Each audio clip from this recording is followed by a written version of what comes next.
Hi, this is Neil Napier here, and this is a demo for Plagiarism Avenger. Now, Plagiarism Avenger is a WordPress plugin that has been in the development for more than 6 months, actually almost 9 months. And the reason behind making this plugin is helping bloggers, helping people who write online content on their own website to preserve it. So let's say you run a blog and you publish unique content every day or every week. So if someone copies that content, you can be alerted that someone is copying and using your content. We've tried to create this plugin and we've tried to make it as simple to use as possible. What I'll do in this demo is I'll just give you a quick walkthrough of what this plugin can do. Now, we have so far divided this plugin into two, sort of a standard and a light version.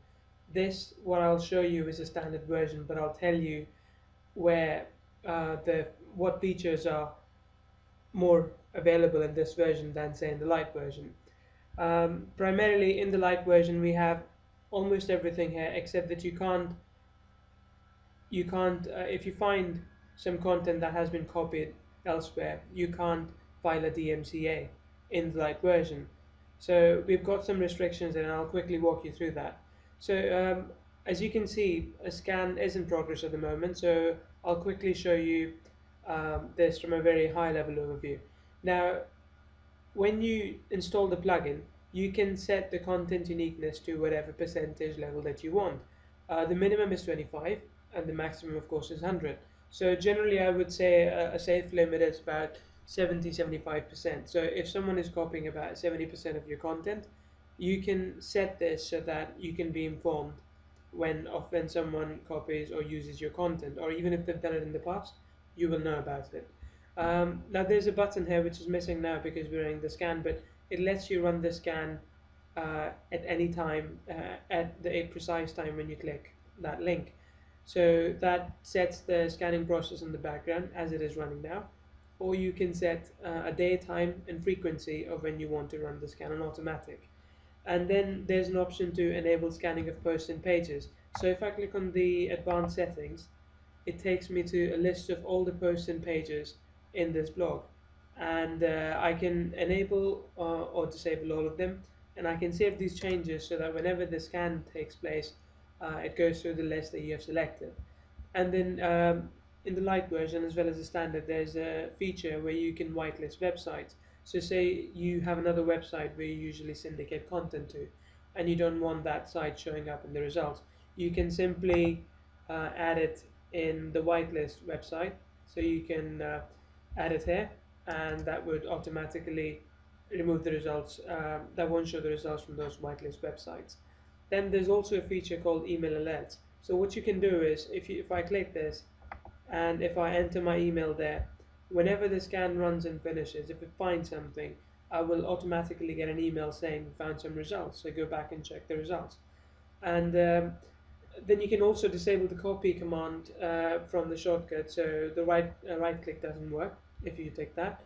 And then there's just a digital certificate that can show to people that that they use Plagiarism Avenger on the website, and they shouldn't copy their content. So it's more for branding purposes, but it serves the same result, that it builds authority.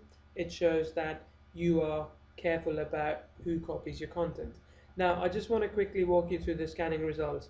And so when I run this scan, these are the kind of results I get, and these results are updated on the fly. Now I've set the percentage to 25, so I'll work with this last example. I've set the percentage to 25, so it also brings up results which have say 27, 36 and 27% similarity.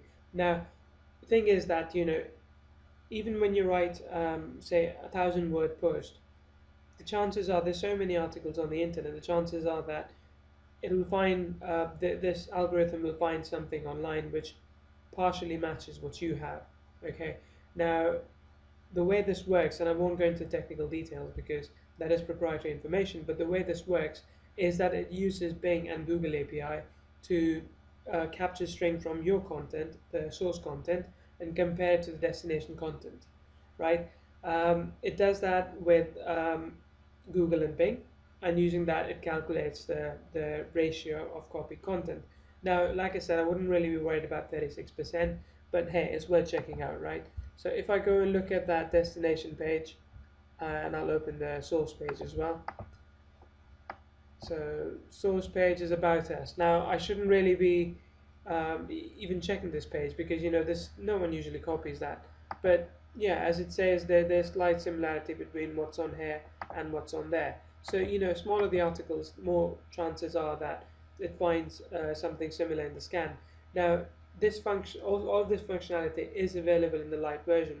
What's also available in the standard version, which is, well, as a basic and pro version, is that you can file a DMCA, you know, and you can file a DMCA via Google. So there are two ways to file a DMCA, and you can do both. The third one is no action. So you can simply whitelist the offending website. So say you wanted to whitelist this website, you could do that, and I'll just show you quickly. And then you can take no action. So say I select these two, and I say I want to whitelist the offending website. So when I do that, it automatically whitelists the offending websites, and they are stored in archive, and I'll take you there as well. And then I can, with these two, I can say I want to file a DMCA via Google. So when I click that, it takes me to this page where I can basically just take all of this and print it, and then fill all the details in by hand, because Google wants you to print something and send it to them by hand. So we have implemented this functionality right in there, and of course, if something changes in the future, we'll update the plugin with the more up-to-date information and send it over. Then the next thing here is, well, I've already shown you whitelist websites. Next, the last thing is the archive logs. So if you can remember, I took an action here, and I whitelisted two of the links, and so they go on the no action whitelist. And then I did a DMCA Google on two other links, and they go on the DMCA Google. So this essentially is Plagiarism Avenger. It has been made with the idea that you should be able to secure your content. So I hope you enjoyed the demo. If you've got any questions, I'd be happy to answer. Thanks, bye.